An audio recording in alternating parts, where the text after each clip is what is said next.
Well, hey, everybody. Welcome to Practical Church Planting, where in 15 minutes or less, we'll give you practical tips, advice, and encouragement to help you plant and grow healthy churches. My name is Brian Androsian. And his name is Dylan Dodson. Dylan Dodson. That's correct. Good job. And today we're talking about why you should think twice before live streaming your services. So, this may be an unpopular opinion. Yes, controversial one. But we wanted Hot to take share here. this because I feel like a lot of church planters feel the pressure. Yeah. Like we did. Yeah, we to definitely live did. stream your services because everyone loves live streaming, and that's just the thing to do. Yeah. Let's tell you our story real quick, and then we'll give you a couple of reasons why we would encourage you not to live stream. Yep. So we started live streaming kind of fairly early on Yeah, pretty. with an iPhone, and then we got one of those Mevo cameras, which came out. It's like for live It streaming. was like the live stream thing for And churches. we put it different ways. You couldn't go that far, so it was like the second row. We like took a seat to Yeah. like put the little tripod up there, and it just kind of looked kind of weird. And basically, we did it for a while. We actually had like one or two people that we knew were watching that didn't come here, but they liked watching it. So Yeah. like they would comment on it and everything. So it's not even like nobody was watching it, Mhm. but we stopped doing it. And so we want to kind of share some of the reasons why we stopped doing it and why we would encourage other church planners not to do it. Yep. So number one, on any particular order, but probably maybe even the biggest reasons, maybe this one is the only one that's in an order, It's the obvious one, too. is that bad quality is not good. Correct. And when you don't have the budget to, and I'm not even talking about the quality of like, if you're in a church plant, so the space maybe doesn't look nice. Or Yeah. all that. I'm just talking about the setup and what it looks like. If it doesn't look good, what it communicates is, oh, they must not have their stuff together. Because if we're being honest, why are we live streaming? It's because we want to reach more people. But they don't really understand. You know, we're used to seeing stuff that looks good, right? And so when they see that something looks bad, especially if they don't go to church, they don't understand the cost that goes into it. They're like, man, why would I go there? This just doesn't look good. And part of the bad quality is it also doesn't sound good. Yes. And so and we're not even just talking about like the microphone, because that's not too hard to do, but a lot of times people will live stream their entire service. And unless you have a lot of money to invest in it, which if you're church planters, you probably don't. Yep. Especially the music, it sounds awful. Yeah. It just sounds bad. And so again, it makes me think, man, do they know it sounds this bad? And I know this sounds really, really harsh, but the quality thing is really, really important. And the biggest reason why we stopped is because we didn't, because of our space, like we couldn't give a good angle and it looked kind of weird, and the video camera quality wasn't that great. And when you have a bad quality, it just communicates, not that you don't care, but people are looking at it, they're like, man, this doesn't look good. I don't think I would want to go. Although if they went there, they'd have a totally different experience. Yeah, I think you can kind of give the wrong impression of your church by doing this. I mean, obviously completely unintentionally, but Yes. if you're going a cheaper route, which probably most, at least that's the way that most start out, and that's the way we started out, is to go with something like a phone or like a Mevo camera, and you can't, it's got to be fairly close to the stage. Yep. It's got to be, to get the volume right. If you want it to, it's got to be hooked into right. either hooked into the system or hooked into something. And then the camera's probably a single shot the whole time. It's a single shot, and the challenge with some spaces is you might get if you might be forced to get some empty chairs in it, or Yes. you might be forced to put it in front of everybody, in which case that kind of takes away from the people that are there Yeah. being able to see a camera right up front. And so it's just kind of a lot of things that are hard to get around, Yeah. but at the end of the day, what you end up doing is putting out this quality that's really poor, even if you have a really great setup. I would argue, I mean, we've obviously gotten much better over time, but that I was proud of what we were doing at that Right. time. Even though it was early on, I still was, but just going back and watching the video, we tried all different angles. We even tried coming from the ceiling once, which don't do that. But every time looking at it, it was like, I wouldn't go here. Right. Like, it just doesn't look good. And you did make a good point, because like, especially with the setup, one of the biggest reasons why we say would not do this, because we can't afford it. Yeah. Is like when the setup is bad and the audio doesn't sound that great, it can give the impression that nobody's actually there. Right. Like, especially if you have Right. it up front, and like if it's just your mic that's plugged in, and so if people are laughing, you tell a joke and it doesn't sound like anyone's laughing. Yeah. And the other thing too that I would say is that we get so focused on Facebook Live that we don't speak to our people. And it can be, I'll just be honest, it can be weird when you're kind of a smaller church, you're just getting started, but you keep referring to people that are on Facebook. And Yeah. it's like, I'm here. Like, why do we keep talking about Facebook? And so not only is the quality bad, but we think we have to talk to the Facebook crowd. And so we would just say, again, if the quality isn't good, we would not do it. We would argue, in this case, you're not always going to have the best quality for everything. Yeah. But in this case, if you can't do good quality, I would not recommend that you do it. So that's Agreed. number one. If bad quality kind of leads people to think, maybe I shouldn't even go to that church. It does the opposite of what we think it's going to do.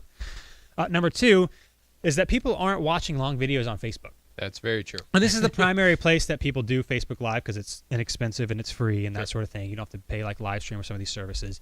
But like, people aren't watching 45-minute things or an No. hour thing or whatever on Facebook, because generally you don't go for Facebook for that. Yep. And so if all they see is a short clip of a bad quality of this church, again, it gives the false impression of someone that you're not, and it kind of does, because again, we go live to kind of increase our awareness, let people know we're here. But if it doesn't look good, and also I think part of the reason is we think a bunch of people are going to watch, but people just don't watch long videos on Facebook. Yeah, I think sometimes we think that if we live stream services, that'll turn into like appointment viewing, where people will plan to, if they're not coming Right. to the church, then option B is they're going to watch our entire service from home. But in reality, even if you do this and you say, I see at the end of it, I have 100 views or whatever views. No one, I mean, I won't say no one, but most people aren't actually sitting there watching it. It pops up, they might look at it for a second and then keep going. And it counts as a view. And that counts as a view. So yeah, that's what I think the biggest thing is. People aren't going to actually sit down. Like, I can't think of a time I've ever gone to Facebook with a plan of, I'm going to sit here for more than 5 minutes, let alone 40 minutes to actually watch something long. That's most of the time when people are looking at it, it's on a quick break, or they have a second, so they pull out their phone. It's not something that they're looking at to watch for an extended period And again, of this time. does go back to the quality. If the quality is not good and it's just a straight shot and the audio is not great, it's really hard to watch something like that for a long time. And the pushback to this one is, but I've had so-and-so say that they like watching it. That's great. You might have had one or two Probably people. true, yeah. They could have and be just trying to be nice and say they watch it all the time because maybe they feel guilty that they don't go. Sure. But even that, here's why, even why it's not worth doing for that one or two person, because it's, again, if it's not done well, especially if you're thinking younger audience, because that's who's primarily on Facebook. Yeah. And that's who you're trying to reach. Not just younger, but if I think of someone for a millennial, if we want to group it, which I'm not a big fan of that, to them quality matters more than someone who's maybe a little bit older. And so when they see that, they're going to be like, it's more of a turnoff for them than maybe for that one person. Plus, if you put your message online later that week, they can find it later. Yep. Most people aren't trying to schedule, I'm going to get on Facebook at 10 a.m. on a Sunday. Yeah. And that goes to this third point, is that the cost and the setup isn't worth it. Now, you may say it doesn't cost me that much money, and maybe that's true, but you also have to set it up every week. And like for us, like we ended up, before we stopped doing it for like a month or two, our final phase before we stopped was we put his tripod like on the second row in front of a chair. And it just, like the setup wasn't that big, especially since we have our own space, so we don't set up and tear down. But it just made the setup of our auditorium, of our space, look weird. Yes. And it's like, again, I think the question is a legitimate question. When you're smaller, which we were smaller when we launched, people are like, what is this camera for? Yeah. Like, I think they get it if it's a bigger auditorium and there's people here, like, oh, they're going to put that on live or they're recording it for later. But I think people are legitimate asking, there's not a lot of us here, like, what is that recording for? Right? I agree. And the other thing is, if you use a streaming camera and you put it up front, it doesn't really look like a regular camera. So they might not even realize that's what it is, which Right. I think some people might have thought that. And Good. Yeah, so also with the cost and setup is that if you're going to do it well, which we recommend only doing it if you can do it well, which is why we don't recommend most churches doing it, you got to spend a lot of money Yeah, that's what I was going to say. and resources on a nice setup. When you're a small church, we would argue, as much as we think online engagement is important, we do a ton of stuff online with online engagement, that is not a best use of the money. Yes, to actually do this well and to be able to do the quality that I'm sure you're wanting to do, it's going to cost thousands of dollars. And believe me, we have tried to scour for every cheaper way to do it, Yep. because there's a while where we really wanted to make this work. And we just realized that there are options out there that are cheaper, but none of them are going to be the quality that we want. And we're not by any means, everything's got to be 4K footage and the Right. greatest thing, but we just wanted to accurately convey what, at least close to what a Sunday is here. Yep. We just don't want it to be a deterrent. And we were finding that anything we were finding that was in the budget was not going to be that. So yeah, I agree. If you're like, man, I really want to do this, I want it to be the best that it can be.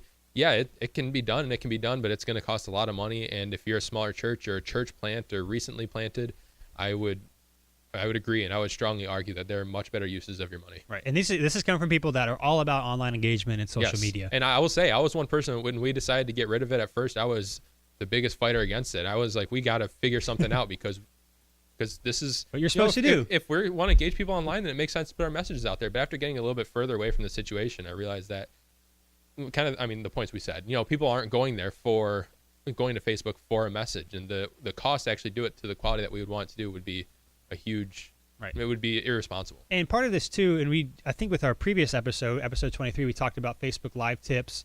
And one of the things that any content is consistency. Yeah. And so let's say you're putting your Facebook Live thing on your Facebook page and the quality is not that great and all your other posts are good. Mm-hmm. Well, Facebook saves all your stuff. And so people can go through your feed and be like, why does this look so much worse than everything else? Yeah.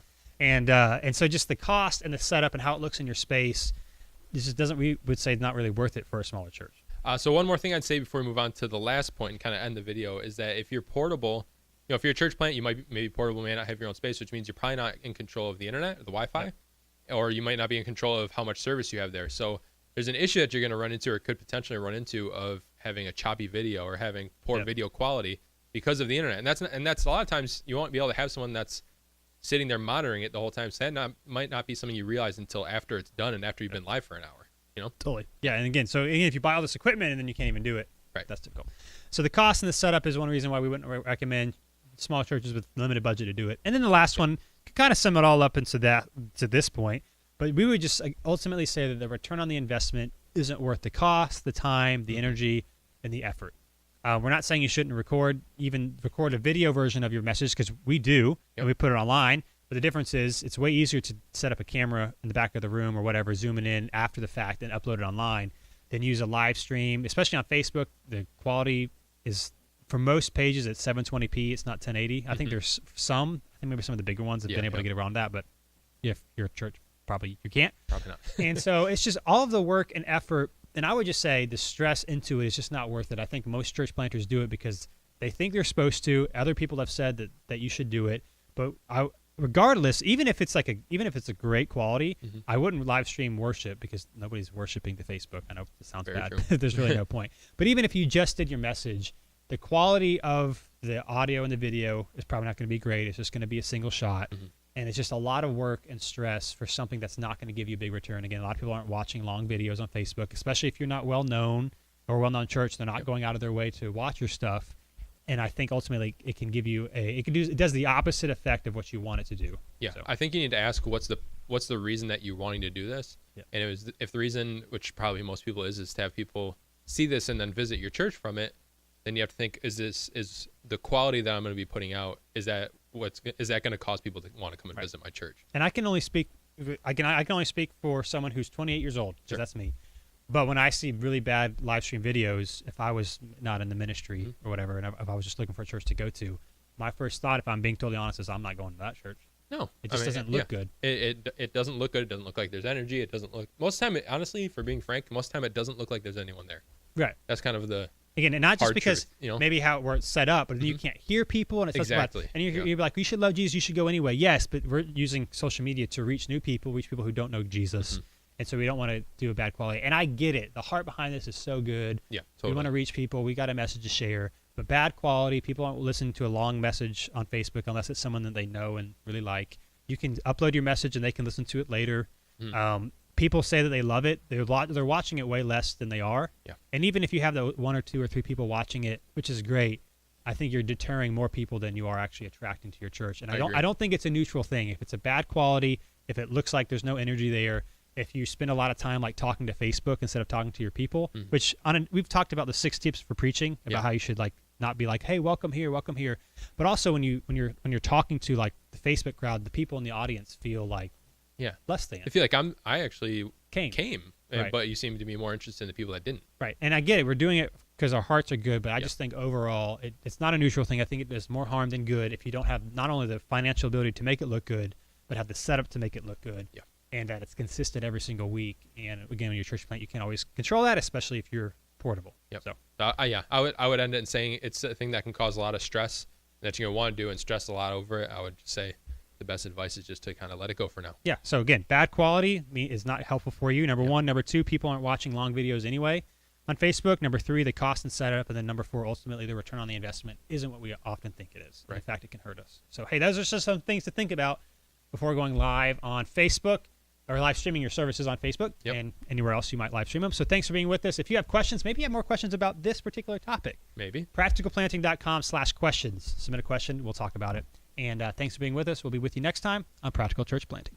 Thanks so much for watching this episode of Practical Church Planting. Whether you're watching on Facebook or YouTube or Practical Planting, wherever you are, whatever you're doing, make sure you like or subscribe or do whatever it's telling you to do or should do on that platform. And hey, if you are so tired of looking at our ugly faces, but you're not tired of listening to our beautiful voices, then you can find our podcast if you just search Practical Church Planting on iTunes or Google Play. Make sure not to just find it, not just to listen, but to subscribe. Make sure you subscribe. Brian, tell them to subscribe.